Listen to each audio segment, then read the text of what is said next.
तर वर्तुळमध्ये आपण सरळ संच 3.5 मध्ये आपल्याला जे जे नियम आहेत आपले प्रमेय ते प्रमेय आणि त्याच्या आधारित उदाहरण आपण शिकणार आहोत। पहिला प्रमेय काय म्हणजे आम्हाला 5.3.5 साठीचा पहिला प्रमेय आहे स्पर्शिका छेदिका कोनाचे प्रमेय। आता पूर्ण प्रमेय आपल्याला सिद्ध करायची गरज नाही, आपल्याला त्याचं विधान जरी लक्षात असेल तर त्याचा आपण वापर करून गणित सोडवू शकता। बघा प्रमेय काय, शिरोबिंदू वर्तुळावर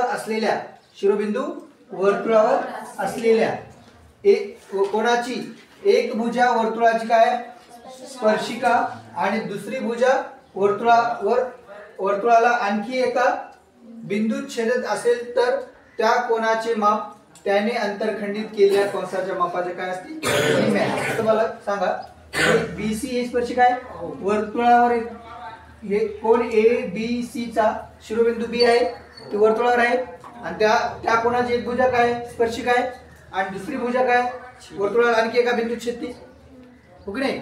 मग इथे कोण तयार झाला ABC, या कोणाचे माप मला सांग कोण ABC ने कोणता कंस अंतरखंडित केला, कोण ABC ने कोणता कंस अंतरखंडित केला AFC, कोणता कंस अंतरखंडित केला अंतरखंडित कंस शिकले नाही आपण, कोणाच्या मध्ये कंस असेल तर तो कोणत्या कोणाने काय केला अंतरखंडित केला असे म्हणतात। मग आता या कोणाचे माप त्याने अंतरखंडित केलेल्या कंसाच्या मापाचे काय असते निम्मे असते। काय कोण ABC बरोबर 1/2 माप कंस कोणता राहील AXB किंवा दोन अक्षरी नाव घेऊ शकता आपण AB, कळलं दोन अक्षरी नाव घेऊ। हे आहे पहिला आपला कोणता नियम स्पर्शिका म्हणजे ह्या कोणाचं माप आणि या कंसाचं काय असते निमपट असते, कळलं का, हो की नाही। म्हणजे स्पर्शिका आणि AB काय छेदिका, स्पर्शिका आणि छेदिका दोन बिंदू छेदणाऱ्याला काय म्हणतात आपण छेदिका। स्पर्शिका आणि छेदिकेवर तयार झालेल्या कोणाचा शिरोबिंदू वर्तुळावर असेल, हा कोणाचा शिरोबिंदू वर्तुळावर असेल आणि त्या कोणाचे माप त्याने अंतरखंडित केलेल्या कंसाच्या मापाचे काय असते निम्मे असते, समजलं। मग त्याचं पर्याय विधान काय बघा, वर्तुळाची स्पर्शिका व स्पर्शबिंदूतून काढलेली जीवा, वर्तुळाची स्पर्शिका आहे हो की नाही आणि स्पर्शबिंदूतून काढलेली B मधून काढलेली जीवा कोणती आहे AB, कळलं जीवा यातील कोण या दोघांमध्ये काय कोण, कळलं त्या कोणाने अंतरखंडित केलेल्या कंसाच्या त्या कोणाने अंतरखंडित कोणता कंस केला AB, अंतरखंडित केलेल्या कंसाच्या विरुद्ध कंसात आता अंतरखंडित केलेला कंस कोणता आहे AB, त्याचा विरुद्ध कंस कोणता आहे ADB, हो की नाही एक विरुद्ध म्हणजे पुढचा, कळलं म्हणजे AB या कंसाच्या विरुद्ध कंस कोणता आहे ADB, मग त्याच्या विरुद्ध कंसात अंतर्लिखित केलेल्या कोणा एवढे असते, कळलं म्हणजे इथं विरुद्ध कंसामध्ये कोणता कोण आहे ADB आहे अंतर्लिखित झाला नाही, हो की नाही। कोण ABC ने कंस AB अंतरखंडित केला, कंस AB चा विरुद्ध कंस कोणता आहे ADB, त्या कंसामध्ये कोण ADB काय झाला अंतरलिखित झाला। मग या कोणाचे माप म्हणजे कोण ABC चे माप या कोण ADB च्या काय असते समान असते, म्हणजे कोण एकरूप असते, कळलं हो की नाही। म्हणजे काय लिहिणार आपण कोण ABC एकरूप कोण कोणता आहे ADB, कोणता आहे ADB, कळलं कसं कळलं कोण ABC एकरूप कोण ABC एकरूप कोण ADB, कळलं कसं कळलं। पुन्हा एकदा बघा काय वर्तुळाची स्पर्शिका BC आहे, कळलं वर्तुळाची स्पर्शिका व स्पर्शबिंदूतून काढलेली जीवा, वर्तुळाची स्पर्शिका आणि स्पर्शबिंदूतून काढलेली जीवा यातील कोण त्या कोणाने अंतरखंडित केलेला कंस, कळलं अंतरखंडित केलेल्या कंसाच्या विरुद्ध कंसात अंतर्लिखित झालेल्या कोणाच्या काय असते एकरूप कोणा एवढे असते माप, कळलं याचा अर्थ हे दोन्ही कोण काय असतात एकरूप असतात, म्हणजे याच्या नंतर लक्षात ठेवा इथला कोण आणि इथला कोण काय असतो एकरूप असतो, कळलं का हे लिहून घ्या।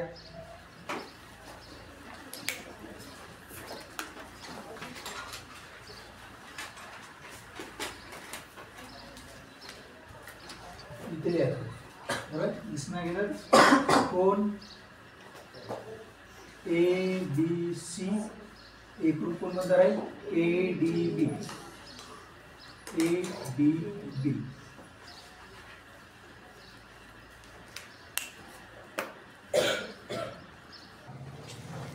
आता जीवांच्या आंतरछेदाचे प्रमेय काय? एकाच वर्तुळाच्या दोन जीवा वर्तुळाच्या अंतर्भागात छेदतात तेव्हा एका जीवेचे झालेल्या दोन भागाचा लांबीचा गुणाकार हा दुसऱ्या जीवेच्या दोन भागाच्या गुणाकार एवढा असतो. आता मला सांगा दोन जीवा AB, जीवा दोन कोणते आहेत? AB आणि CD एकमेकाला कोणत्या छेदले अंतर्भागात O बिंदू. मग दोन भाग झाले की नाही? AO आणि BO. इथे CO आणि DO दोन भाग झाले. AO चे जे दोन भाग झाले त्याचा गुणाकार आणि CD चे दोन भाग झाले त्याचा गुणाकार काय असतो? समान असतो. म्हणजे काय? AO गुणिले BO बरोबर काय असतो? CO गुणिले DO. काय अवघड आहे? लिहा. आता उदाहरण सोडताना आपल्याला काय करतात? एक याच्यापैकी तीन किमती देतात, कळलं? एक किंमत काय सांगतात, समजलं?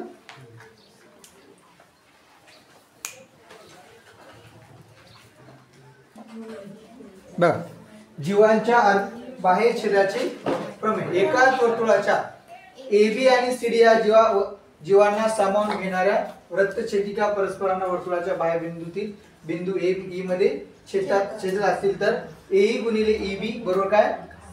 CE गुणिले. कसं लक्षात ठेवायचं? सोपं लक्षात ठेवा. बरं, दोन असं छेदल्या की रेषा, एवढं सगळं लक्षात ठेवायचं नाही. फक्त लक्षात ठेवायचं असं आला बाह्य छेदाचा प्रमेय आपलाच आहे. कंसात आपण सोडवताना काय एवढंच लिहायचं, जीवांच्या बाह्य छेदाचे पूर्ण लिहित बसायचं. माझा कसं लिहायचं बघा, हे पूर्ण भाग घ्यायचा इथून इथपर्यंत, कळलं? पूर्ण भाग कोणता आहे? A आहे की नाही, गुणिले बाहेरचा भाग घ्यायचा फक्त EB. पूर्ण भाग बाहेरचा भाग बरोबर काय? पूर्ण भाग आणि बाहेरचा भाग EB. कळलं? याच्यातलं काय तीन किमती देतात आपल्याला आणि एक किंमत काय सांगते, कळलं? दोन मार्काला किंवा एका मार्काला येऊ शकते. लिहा.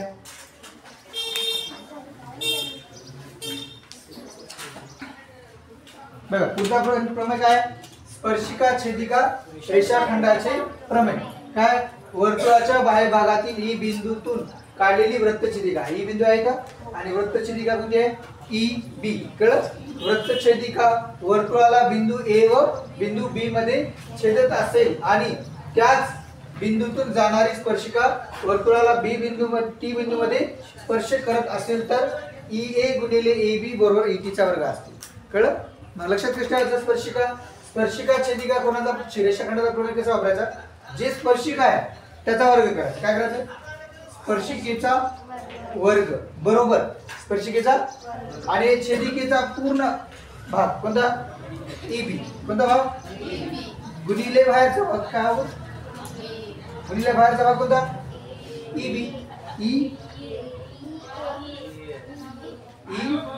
A किंवा AE. कळलं का? त्यावर स्पर्शिकेचा वर्ग बरोबर पूर्ण वृत्तछेदिकेचा पूर्ण भाग आणि गुणिले वृत्तछेदिकेचा बाहेर भाग असं दिमागात लक्षात. कळलं? हो की नाही? क्लिअर.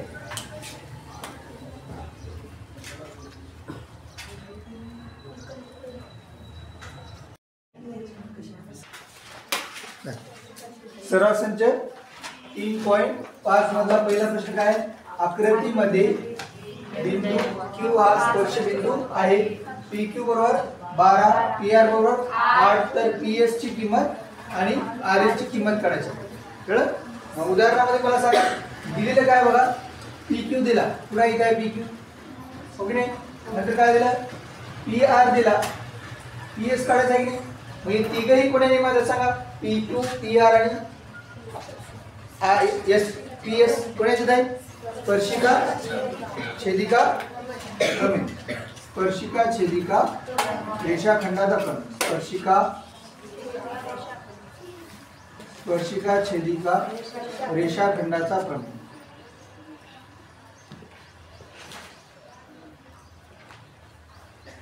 आता स्पर्शिका छेदिका रेषाखंडाचा प्रमेय काय बघा?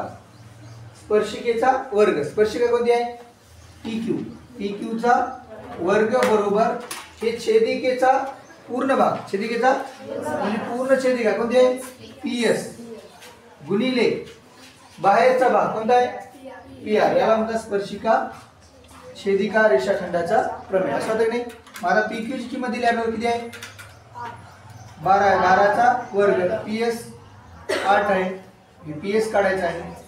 आणि पीआर किती आहे 8. मग 12 चा वर्ग 144. पीएस गुणिले 8. मग पीएस बरोबर 144 8 गुणाकार केल्याने काय होईल भागाकार. मग पीएस बरोबर 8 1 8 किती उरला इथे 6 8 8 64 किती ते मग 18. पीएस किती आला 18. आपल्याला पीएस विचारलं का फक्त काय विचारलं आरएस. मग आरएस बघा आरएस इथे आहे. तुम्ही सांगा पीएस मधून पीआर वजा केल्यानंतर काय काय होईल आरएस.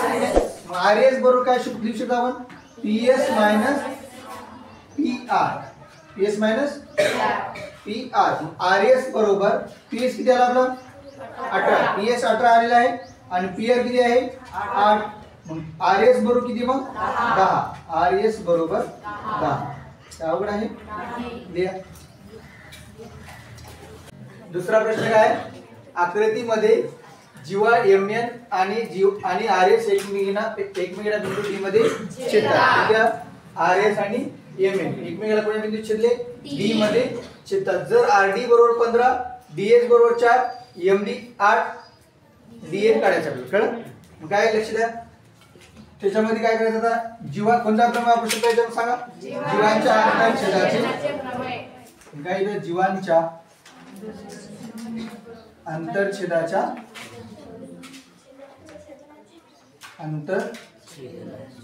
छेदनाचे प्रमेय. आता जीवांच्या आंतरछेदाचे प्रमेय मध्ये काय बघा जीवा एकमेकाला छेदल्यानंतर डी मध्ये छेदले मग दोन भाग झाले ना जीवेचे. कोणी आरएस चे तो कोणते दोन भाग झाले आरडी आणि डीएस. मग आरडी गुणिले डीएस एका बाजूस आरडी गुणिले डीएस बरोबर.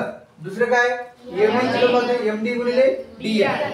एमडी गुणिले डीएन बरोबर. मग आरडी किती आहे 15. पहिल्या उदाहरण आरडी किती आहे 15 गुणिले डीएस किती आहे 4. एमडी किती आहे 8. डीएन काढायचं कशाला मग डीएन काढायचं. डीएन बरोबर काय की मग डीएन बरोबर 15 गुणिले 4 भागिले 8 करेक्ट. मग डीएन बरोबर 4 1 4 4 दुने 8 मग किती दिली 7.5. 2 15 भागिले किती दिली 7.5. डीएन किती आला 7.5 कळलं. तर दुसऱ्या उदाहरणामध्ये काय आहे सांगा. दुसऱ्या उदाहरण काय जर आरएस बरोबर 18 एमडी बरोबर 9 आणि डीएन बरोबर किती 8 आणि डीएस काय काढायचं. मग मला सांगा आपल्याला काय काय दिलेलं आहे. एमडी दिलेला आहे किती आहे 9 डीएन किती आहे 8. पण या रेषाखंडाच्या आरडीचा आपल्याला काहीच दिलं नाही कळलं काय. आरएस पूर्ण दिलं ना आरएस पूर्ण दिला आपल्याला. हे आरएस पूर्ण दिले की नाही पण आपल्याला याचा भाग दिले का आरडी आणि डीएस असा कोणता कळलं हो की नाही. मग याच्यापेक्षा थोडं काय वेगळं आहे. याच्यामध्ये काय करायचं आपल्याला कशाची किंमत काढायची आहे डीएस ची. काय करायचं डीएस ची किंमत काढायची. त्याला डीएस ला एक्स म्हणून काय म्हणायचं. समजा डीएस बरोबर काय म्हणू एक्स म्हणू. मग डीएस बरोबर एक्स आलं तर आरडी कसं राहील सांगा. आरडी बरोबर आरएस मायनस डीएस राहील की नाही हो की नाही. आपल्याला दोन भाग कोणते पाहिजे आरडी आणि डीएस काय करू पाहिजे की नाही हो की नाही. मग डीएस काय म्हणले आपण मग आता आरडी काढायचं आपल्याला. मग आरडी बरोबर काय लिहू शकतो सांगा. आरडी बरोबर RS minus TS. RS minus मग आरडी बरोबर आरएस किती आहे 18 आहे. आरएस किती आहे मायनस डीएस आपण काय म्हणले एक्स. मग आता दोन्ही आहेत आपल्याला डीएस आणि आरडी हो की नाही. मग जीवांच्या आंतर छेदनाचे प्रमेयांसह किंवा प्रमेय काय एमडी आरडी गुणिले डीएस बरोबर एमडी गुणिले डीएस. मग आरडी किती आहे सांगा 18 मायनस एक्स. दोन पदार्थ कसं घ्यायचं कंसात. डीएस किती आहे एक्स डीएस एक्स. एमडी किती दिले आहे 9. डीएन किती आहे 8. कळी इथे गुणा एक्स न 18x मायनस एक्स चा वर्ग किती तिथं 72. मी वर्गवाले इकडे नाही लागली नाही एक्स वर्ग इकडे आला धनावधी इकडे नाही मायनस इकडे का आधी प्लस 18 इकडे नाही प्लस 72 बरोबर. काय तयार झाला आपला वर्ग समीकरण. मग 72 चे अवयव पाडा त्यांची बेरीज किती यावं 18 यावं. कशा कोणत्या संख्या आहेत 12 सकम minus 12x minus 6x plus 72 बरोबर या दोघांचा ग्रुप या दोघांचा ग्रुप काय होते कॉमन काय निघते x आणि मायनस कंसात काय येते x मायनस इथं -6 कॉमन मायनस मायनस प्लस काय होते इथं x मायनस प्लस मायनस 6 ला 72 नंबर किती ते 12 6 1 6 6 2 बरोबर 0 कोणीसाठी कोणता कोर्स मला x मायनस 12 एकदा लिहा दुसऱ्या कंसात काय लिहायचं x मायनस 6 बरोबर मग x मायनस 12 बरोबर 0 किंवा x मायनस 6 बरोबर x बरोबर 12 किंवा x बरोबर 6 कळलं का मग आता x आपण काय म्हणले सांगा ds काय म्हणले आपल्याला म्हणून ds बरोबर किती ऑप्शन आहेत आपल्याला 2 ds बरोबर किती ऑप्शन आहेत मग ds बरोबर काय 12 किंवा 6 कळलं का लिहा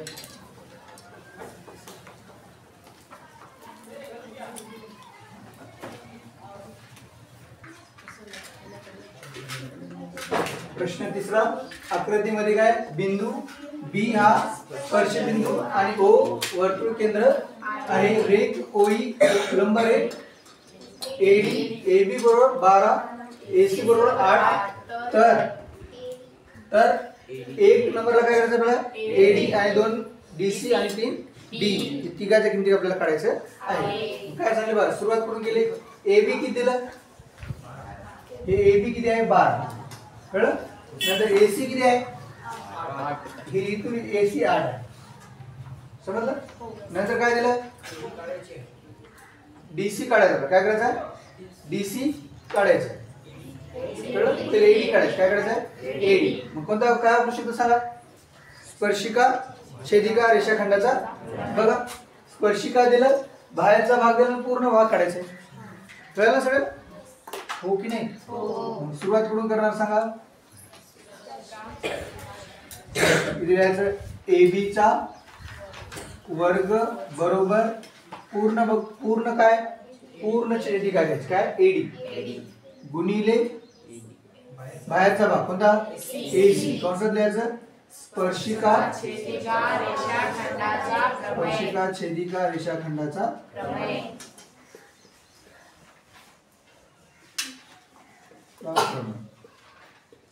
पुढं मग AB किती आहे 12 12चा वर्ग बरोबर AD किती आहे काढायचं तशाच गुणिले AC किती आहे 8 मग 12चा वर्ग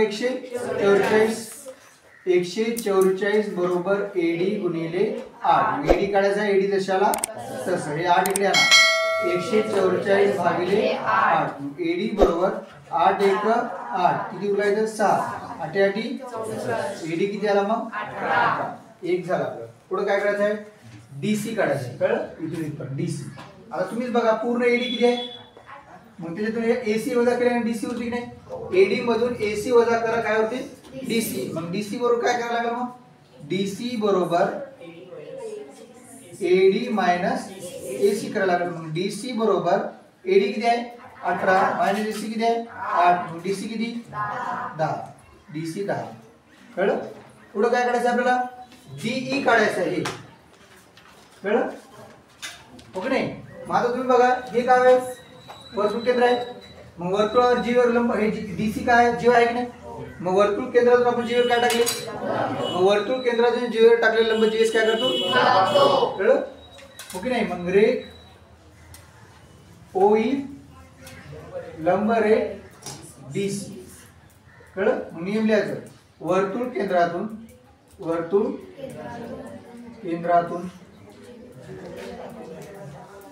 जीवेवर टाकलेला लंब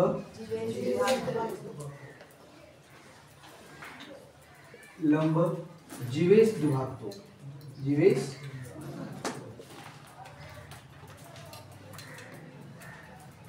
दुभागणे म्हणजे काय दोन समान भाग मग आता तयार झालेला कोणता भाग राहील DE राहील की नाही मग हे DC च्या कार्याने पण राहील DE बरोबर 1/2 गुणिले काय राहील DC काय राहील दुभागणे म्हणजे काय दोन समान भाग आहे कोणाचे DC चे दोन समान भाग कोणते झाले D आणि EC मग D आणि EC कोणाच्या निकट राहतील DC च्या मग DE बरोबर डीई बरोबर 1/2 गुणिले डीसी ची किंमत किती आहे 10 बे पंचे 10 डीई बरोबर 5 डी बरोबर किती 5 खाली आपल्याला तिन्ही गोष्टी भेटल्या आता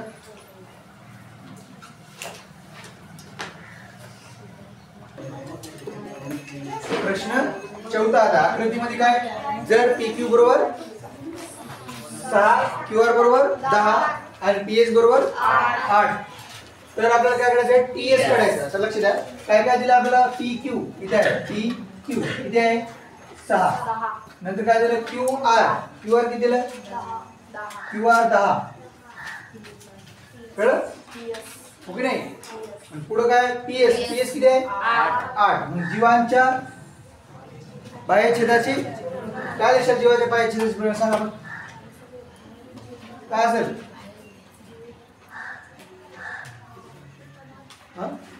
जीवांच्या बाह्य छेदाचे प्रमेय काय आहे मग पूर्ण काय घ्यायचं पूर्ण छेदिका म्हणजे जेव्हा किंवा छेदिका म्हणू शकतो पूर्ण छेदिका आणि बाहेरचा भाग कळलं परंतु हे पूर्ण दिले का आपल्याला गणितात पूर्ण कुठे आहे PR आहे का नाही PR नाही आणि काय नाही आपल्याजवळ PT पण नाही आहे का परत जाऊ दे PT तर काढू शकतो आपण पण आपल्याला PR तयार करायला मिळाला की नाही आली ओके नाही मग काय काय दिलं सांगा PQ बरोबर किती दिलं PQ 6 QR 10 PS 8 मग या दोघांमध्ये काय करा PR काढू घ्या PR बरोबर काय राहील मग PR बरोबर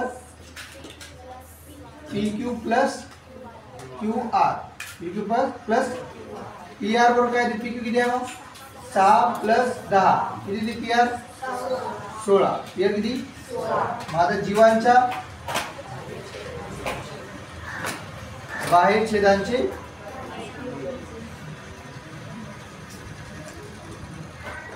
काय सांगा मग काय PR गुणिले PQ बरोबर PS गुणिले PT PS गुणिले PR किती आहे 16 गुणिले PQ किती आहे 6 बरोबर PS 8 PT काढायचं कशाला कळलं PT बरोबर काय ते मग 16 गुणिले 6 भागिले 8 8 एक 8 दुनी 16 मग PT बरोबर काय ते 12 PT किती आला आपला PT काढायचं आहे आपल्याला नाही काय काढायचं आहे TS मग TS काय PT मधून PS वजा केल्याने काय ते TS कळलं मग TS बरोबर PT मायनस PS मग TS बरोबर PT किती आला आपला 12 आणि PS किती आहे 8 मग TS किती 4 TS किती 4 एवढंच करायचं समजलं हो की नाही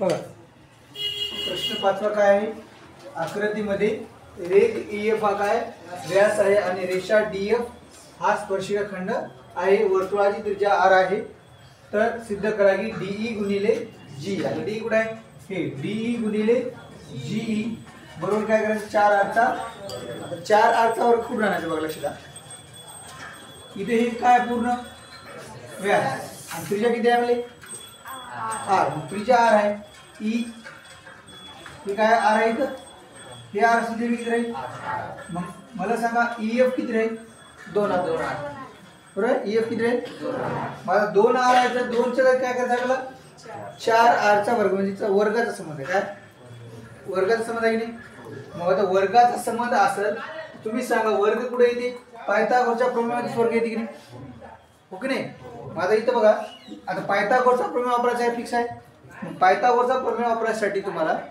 त्रिकोण काय पाहिजे काटकोन त्रिकोण काय पाहिजे मग आता काटकोन असण्यासाठी काय करायचं एक कोण काटकोन पाहिजे मग आता इथे नंबर आहे की नाही कसं काय स्पर्शिका त्रिज्या प्रमेय स्पर्शिका त्रिज्या प्रमेय काय स्पर्शबिंदू जाणारी त्रिज्या स्पर्शिकेला काय असते लंब असते कळलं मग इथे या त्रिकोण कोणता DEF मध्ये काय वापरायचं आहे पायथागोरसचा प्रमेय कळलं दुसरं काय वापरू शकता सांगा DF आणि ED हे काय आहे DF काय DF काय स्पर्शिका आणि ED काय स्पर्शिका छेदिका रेषाखंडाचा प्रमेय वापरू शकता की नाही? हो की नाही? मला दोन्ही वापरायचं आपला. काय वापरायचं आहे? पायथागोरस पण वापरायचं आहे. आधी काय वापरायचं? स्पर्शिका छेदिका रेषाखंडाचा प्रमेय. कळलं? हो की नाही? काय लिहायचं? स्पर्शिका छेदिका रेषाखंडाचा प्रमेय वापरायचा असेल तर ती कोणती छेदिका आहे आणि कोणती स्पर्शिका ती लिहायचं. हो की नाही? आकृतीमध्ये काय मग? आकृतीमध्ये रेख डीएफ ही काय? ही स्पर्शिका आहे. ही स्पर्शिका आहे व रेख डीई ही काय? ही छेदिका आहे. छेदिका आहे. म्हणून स्पर्शिका छेदिका रेषाखंडाचा प्रमेय. रेषाखंडाचे काय सांगा? स्पर्शिकेचा वर्ग. स्पर्शिका कोणती आहे? डीएफ चा वर्ग. मग पूर्ण छेदिका कोणती? डीई.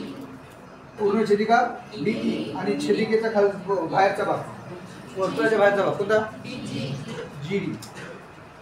याला समीकरण काय होते? 1. सगळं कळलं? ओके नाही? मला तीच पुढं इथं ही स्पर्शिका आहे. कळलं? आणि ही एचएफ काय? त्रिज्या आहे. ओके नाही? रेख डीएफ ही स्पर्शिका आहे. काय? स्पर्शिका आहे. रेख डीएफ ही स्पर्शिका आहे. रेख एचएफ ही स्पर्श बिंदू जाणारी काय? त्रिज्या. स्पर्श बिंदूतून जाणारी त्रिज्या आहे. कोणता प्रमेय सांगा? स्पर्शिका त्रिज्या प्रमेयामध्ये काय सांगा? स्पर्शिका त्रिज्याचे प्रमेय असं काय?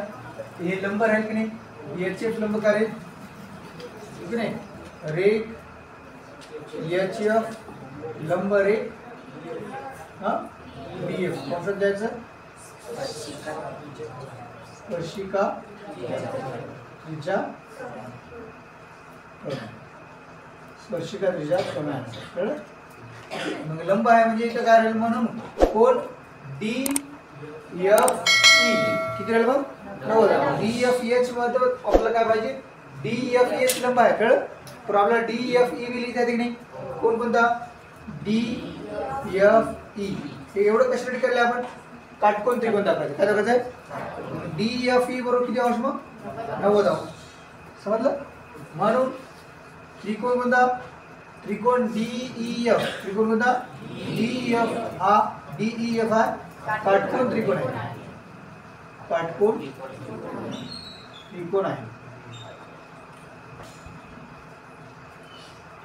काटकोन त्रिकोण असेल तर काय आपल्याला त्याला? पायथागोरसचा. म्हणून पायथागोरसच्या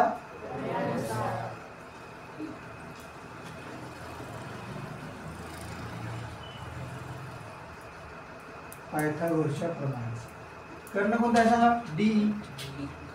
डीईचा काटकोनाचा म्हणजे बाजू काय असते? कर्ण. डीईचा वर्ग बरोबर डीएफ चा वर्ग प्लस ईएफ चा वर्ग. समजलं?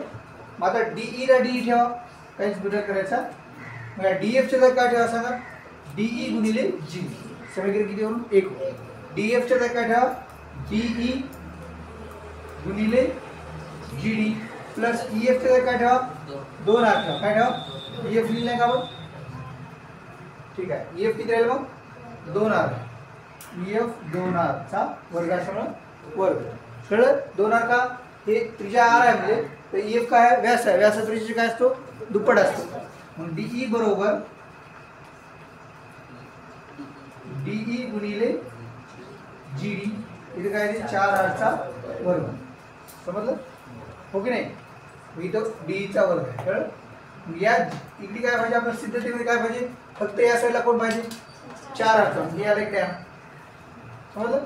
डीईचा वर्गला डीईचा वर्ग मायनस डीई गुणिले जीडी. प्लस सेकंड काय झालं? मायनस झालं.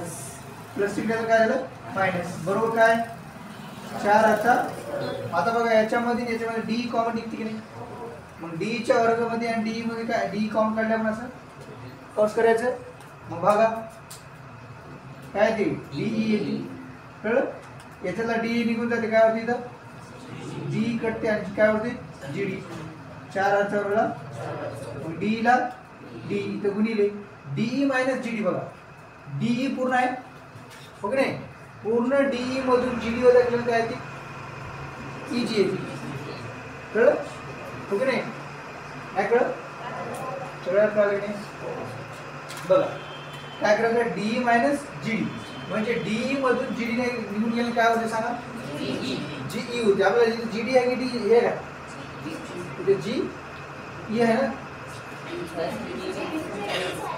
इथे जीडी आहे बरोबर, आता इथे डीई मधून जीडी वजा केलं काय होते सांगा मग जीई, काय ती ई, बरोबर 4 वर्गाला 4 वर्ग झालं ना सिद्ध, काय होतं समजलं ओके नाही, बघा पहिला पुन्हा एकदा बघा काय काय दिलं प्रश्न आकृतीमध्ये, रेख ईएफ हा काय व्यास आहे, रेख डीई स्पर्शखंड आहे, वर्तुळाची त्रिज्या किती आहे आर आहे, तर सिद्ध करा की डीई गुणिले जी बरोबर 4 इथे काय आकृतीमध्ये रेख डीएफ काय आहे स्पर्शिका आहे, आणि रेख डीई काय छेदिका आहे, स्पर्शिका छेदिका रेषाखंडाच्या प्रमेय काय आहे, स्पर्शिकेचा वर्ग बरोबर पूर्ण छेदिका गुणिले छेदिकेचा वर्तुळाच्या बाहेरचा, कळलं, त्याला समीकरण काय लावायचं, मग इथं काय करायचं आपल्याला, इथं 4 आरचा वर्ग त्रिकोण काय दाखवावं लागते काटकोन, काटकोन त्रिकोण दाखवण्यासाठी एकूण काय पाहिजे काटकोन, कशावर काटकोन घेणार बघा डीएफ आणि एचएफ, डीएफ काय स्पर्शिका आहे आणि एचएफ काय वर्तुळ, हे वर्तुळाची काय त्रिज्या आहे, मग स्पर्शिका त्रिज्या प्रमाणानुसार काय ही इथे लंब असते नाही, स्पर्शिकेतून जाणार त्रिज्या स्पर्शिकेत काय असते लंब असते, लंब असते म्हणजे किती अंश कोण 90 अंशाचा कोणता त्रिकोण काय काटकोन, त्रिकोण काटकोनचा फायदा कसा वापरायचा, मग डीई चा वर्ग बरोबर डीएफ चा वर्ग प्लस डीएफ चा वर्ग, डीई चा वर्ग बरोबर काय डीएफ च्या जागी काय ठेवायचं इथं समीकरण इथे लिहायचं, समीकरण किती वरून समीकरण 1 वरून, समजलं हो की नाही, माझा हे 4 चा इथं ईएफ ची किंमत किती आहे 2r, कळलं 2r काय त्रिज्या किती आहे आर, हे बी त्रिज्या किती आहे आर, मग त्रिज्याचा व्यास काय असतो दुप्पट असतो, मग त्रिज्या आर असेल तर ईएफ व्यास काय आहे 2r, म्हणजे ईएफ काय व्यास आहे पण 2r आहे, कळलं, त्याचा वर्ग 2 चा वर्ग 4, 8 च्या वर्गाला म्हणजे r चा वर्ग फक्त इकडे पाहिजे उजव्या साईडला, मग हे इकडे आहे डाव्या साईडला, हे बी इकडे का दे, मग d चा वर्ग आणि d ला कसं भागायचं d कॉमन काढा, कॉमन काढून कंस करा, d वर्गला d ने भागून काय होते d, मग याच्यात प्लस मायनस मायनस d कटते काय होते gd 4 च्या वर्गाला, मग d ला d आकृतीत बघा d मधून gd वजा केले, या d मधून gd वजा केलं काय होते g कळलं, म्हणजे 4 च्या वर्ग दिशाला